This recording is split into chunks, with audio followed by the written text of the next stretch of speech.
Hello दोस्तों, नमस्कार। हल्द्वानी उत्तराखंड से मैं डॉक्टर राम सेवक वर्मा अपने यूट्यूब चैनल होम्योपैथी सिंप्लीफाइड में आपका स्वागत करता हूँ। दोस्तों, आज के इस एपिसोड में बात करते हैं पॉलीसिस्टिक किडनी डिजीज़ के बारे में।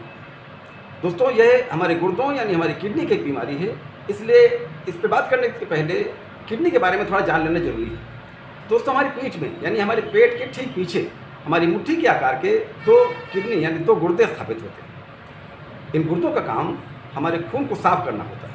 ये हमारे खून से टॉक्सिक वेस्ट और एक्स्ट्रा फ्लूइड को छान करके पेशाब के माध्यम से बाहर निकालते हैं। इन्हीं किडनी का काम होता है कि ये हमारे शरीर में फ्लूइड बैलेंस मेंटेन करते हैं और इलेक्ट्रोलाइट्स जैसे कि sodium, calcium, phosphorus, mineral, magnesium इनका समुचित अनुपात बनाए रखने की जिम्मेदारी भी इन्हीं की है। शरीर का पीएच बैलेंस मेंटेन करना इन्हीं का काम है और हमारे शरीर के सभी अंग समुचित रूप से कार्य करते रहें, ये काम भी किडनी का ही है।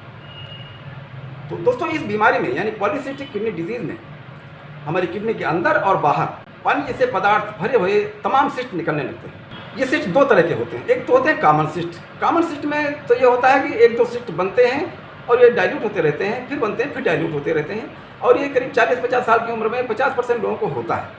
ये कोई मतलब गंभीर स्थिति नहीं है और इसमें कोई लक्षण भी प्रकट नहीं होते और नहीं इसमें सामान्यतः कोई दवा की जरूरत होती है। लेकिन पॉलीसिस्टिक किडनी डिजीज़ में ये पानी भरे हुए छाले होते हैं जो हमारी किडनी के अंदर भी हो सकते हैं और बाहर भी हो सकते हैं। यह एक रेयर बीमारी है और हजारों में से किसी एक को होती है। इस बीमारी का medical name autosomal dominant polycystic kidney disease है, पर आम बोलचाल की भाषा में इसे पीकेडी कहा जाता है। मुख्य रूप से यह एक जेनेटिक बीमारी है, यानी एक पीढ़ी से दूसरी पीढ़ी को जीन्स के थ्रू, हमारे क्रोमोसोम्स के थ्रू आती है और किडनी फेल होने का प्रमुख कारण भी पीकेडी ही है। इस बीमारी का सीधा संबंध मरीज के जीन से होता है। ये रोग जब ये छोटे छोटे सिस्ट बनने लगते हैं, छोटी छोटी रसौली होती हैं, ये किडनी को के जो टिश्यूज़ हैं, नेफ्रॉन्स हैं, इनको डैमेज करने लगते हैं। जब किडनी के अंदर और बाहर ये सिस्ट बनने लगते हैं तो ये सिस्ट बहुत छोटे छोटे भी हो सकते हैं और सेब के आकार के बड़े बड़े भी हो सकते हैं। जब सिस्ट बनने लगते हैं तो किडनी का आकार और वजन ये दोनों बढ़ने लगते हैं। ये महिला पुरुष किसी को भी हो सकती है। आमतौर से इस बीमारी के लक्षण 40 वर्ष की उम्र के बाद प्रकट होने लगते हैं। जब ये सिस्ट बढ़ने लगते हैं तब जो लक्षण प्रकट होते हैं उनमें से पहला तो लक्षण यही होता है कि हमारी पीठ में और हमारे पेट में लगातार दर्द बना रहता है और भारीपन रहता है। पेशाब में कभी कभी खून आना, हाथ पैरों और आंखों के आसपास सूजन महसूस होती है। पसलियों में दोनों ओर दर्द बना रहता है। त्वचा पर रूखापन आने लगता है और त्वचा फटने लगती है। इस बीमारी में चूँकि ये किडनी के जो फंक्शन है ये प्रभावित होते हैं, इसलिए पेशाब में कभी कभी एल्ब्यूमिन यानी प्रोटीन आने लगता है। इससे ब्लड प्रेशर बढ़ा रहता है, सांस फूलना, भोजन में अरुचि, पाचन संबंधी तमाम गड़बड़ियाँ होती हैं, खून की कमी, त्वचा की रंगत में कालापन, थकान, कमजोरी इसे महसूस होती रहती है। ये सिम्टम इसमें आते रहते हैं। बार बार पेशाब जाने की इसमें इच्छा होती है।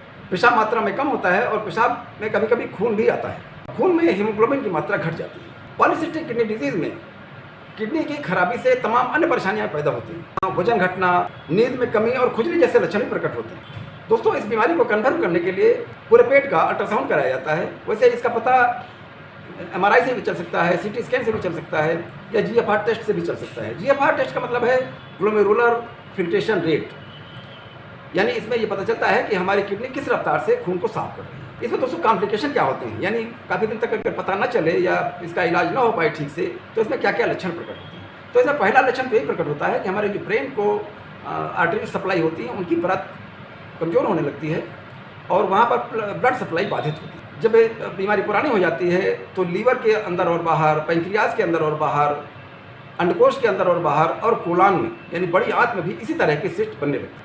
कभी कभी इन सिस्ट में किसी में इन्फेक्शन हो जाता है तो उसमें पेशाब में पस आ सकता है, ब्लड आ सकता है और इनमें दर्द बढ़ सकता है। इसमें लीवर में तमाम तरह की परेशानियाँ पैदा होने लगती हैं। किडनी में पथरी हो सकती है, हार्ट डिजीज़ का खतरा हो सकता है। जब बीमारी होती है तो ये किडनी को तो प्रभावित करती है, किडनी के अलावा लीवर को, हार्ट को, पैंक्रियाज को और आंतों को भी प्रभावित करती है। इसमें तमाम तरह के प्रेगनेंसी प्रॉब्लम भी होती है। दोस्तों, पॉलीसिस्टिक किडनी डिजीज़ में ये जो सिस्ट होती है धीरे धीरे किडनी की कार्यक्षमता पर विपरीत असर डालती है। यह भी माना जाता है कि अल्कोहल के अधिक सेवन से या सिगरेट के अधिक सेवन से भी किडनी पर विपरीत असर पड़ता है। जब ये बीमारी होती है तो हाई बीपी और डायबिटीज मरीजों में किडनी फेल होने की आशंका बढ़ जाती है। दोस्तों, ज़्यादातर मामलों में पीकेडी यानी पॉलीसिस्टिक किडनी डिजीज़ विरासत में मिलती है, यानी हमारी जीन के साथ, हमारे क्रोमोसोम के साथ ही ये हमारे माता पिता से आती है। ये दो तरह से होती है। पहली होती है ADPKD यानी autosomal dominant polycystic kidney disease. इस बीमारी का लक्षण 40 वर्ष की उम्र के बाद में होने लगते हैं और इस प्रकार की बीमारी तब होती है जब माता पिता में से किसी एक को पॉलीसिस्टिक किडनी डिजीज़ की बीमारी हो। ये जरूरी नहीं है कि जिनके माता पिता में पॉलीसिस्टिक किडनी डिजीज़ की बीमारी है उन बच्चों में हो ही, लेकिन इसमें 50% चांसेस होते हैं कि ये बीमारी जीन्स के थ्रू ट्रांसफर होती है, यानी हमारे क्रोमोसोम के साथ ही आती है। और दूसरी तरह की इसमें बीमारी होती है ARPKD, autosomal recessive polycystic kidney disease. ये बीमारी बहुत रेयर होती है, मतलब ये बीमारी लाखों में एक को होती है और ये तब होती है जब माता पिता दोनों में से दोनों ही किडनी सिस्ट के रोगी हों, यानी दोनों में पॉलीसिस्टिक किडनी डिजीज़ की बीमारी रही। जब ये दोनों में होती है बीमारी, तब जो नवजात बच्चा होता है इन दोनों का, उसे 25% चांसेस होते हैं कि ये बीमारी ट्रांसफर हो जाती है। अब दोस्तों बात करते हैं इसमें क्या बचाव के तरीके हो सकते हैं। तो पहला बचाव का तरीका तो यही है कि चीनी, नमक और नॉनवेज का सेवन कम से कम करें। यदि आप अल्कोहल लेते हैं या टोबैको लेते हैं तो इसको पूरी तरह से बंद करना होगा। मैग्नीशियम हमारी किडनी के लिए बहुत फ़ायदेमंद होता है, तो इसलिए मैग्नीशियम के लिए आप रंग बिरंगे सभी रंगों के फल और सब्जियां अपने भोजन में शामिल करें। इसमें जो अंडे की सफ़ेदी होती है, इसमें मौजूद अमीनो एसिड, मछली में मौजूद ओमेगा 3 फैटी एसिड, लहसुन, स्ट्रॉबेरी और जामुन किडनी के लिए ये सब बड़े फायदेमंद हैं। अपने वजन तथा ब्लड प्रेशर पर लगातार पैनी नज़र रखिए, ये बढ़ने न पाएँ। जब भी ये बढ़ेंगे तब आपकी किडनी को ज़्यादा नुकसान होगा। सुबह शाम 30-30 मिनट की हल्की एक्सरसाइज करें। इसमें कोई रेगुलर एक्सरसाइज नहीं करनी होती, इसमें आप हल्की एक्सरसाइज करें, जैसे पैदल चलना, प्राणायाम, योगा। अब दोस्तों देखते हैं इसमें कौन कौन सी होम्योपैथी दवाइयाँ हैं जो इस बीमारी में बहुत अच्छा काम करती हैं। तो हमारी सलाह यही रहेगी कि आप होम्योपैथी डॉक्टर साहब पास जाएँ, उन्हें सिम्टम बताएं, वो ये कन्फर्म कर लेंगे कि क्या बीमारी है, ये पॉलीसिस्टिक किडनी डिजीज़ है या कोई और बीमारी है, और तदनुसार वो सारे लक्षण देख करके वो आपको जो दवा देंगे वो उचित होगी। हम अपने यहाँ जो इस बीमारी में दवाइयाँ देते हैं, पहली दवा होती है R18।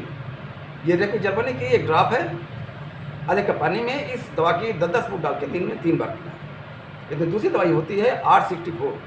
ये भी रेपिड जर्मनी की ही एक ड्रॉप है, इसकी भी आधे कप पानी में 10-10 फूट डाल करके दिन में 3 बार लेना है। इसकी अगली दवाई होती है एपिस मेलिफिका 30। एपिस मेलिफिका 30 की 4-4 बूंद दिन में 3 बार लेना है। इसमें जो अगली दवाई होती है वो होती है आर्सेनिक एल्बम 30। आर्सेनिक एल्बम 30 की भी 4-4 बूंद दवाई या 4-4 गोलियाँ दिन में 3 बार लेना है। L serum 7X।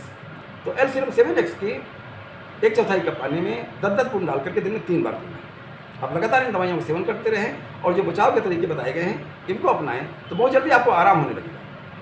ये बीमारी पूरी तरह से ठीक नहीं होती, लेकिन इस बीमारी को मेंटेन किया जा सकता है, यानी जिसको बीमारी होती है वो अपनी पूरी लाइफ जिएगा, दवाइयाँ लेते रहें और बचाव के तरीके अपना, ये बीमारी कम परेशान करेगी। तो दोस्तों ये था मेरा वीडियो पॉलीसिस्टिक किडनी डिजीज़ के बारे में। यदि आपको अच्छा लगा हो तो प्लीज़ लाइक कीजिएगा, शेयर कीजिएगा, सब्सक्राइब कीजिएगा। ठीक है दोस्तों, मिलते हैं अगले वीडियो में। नमस्कार।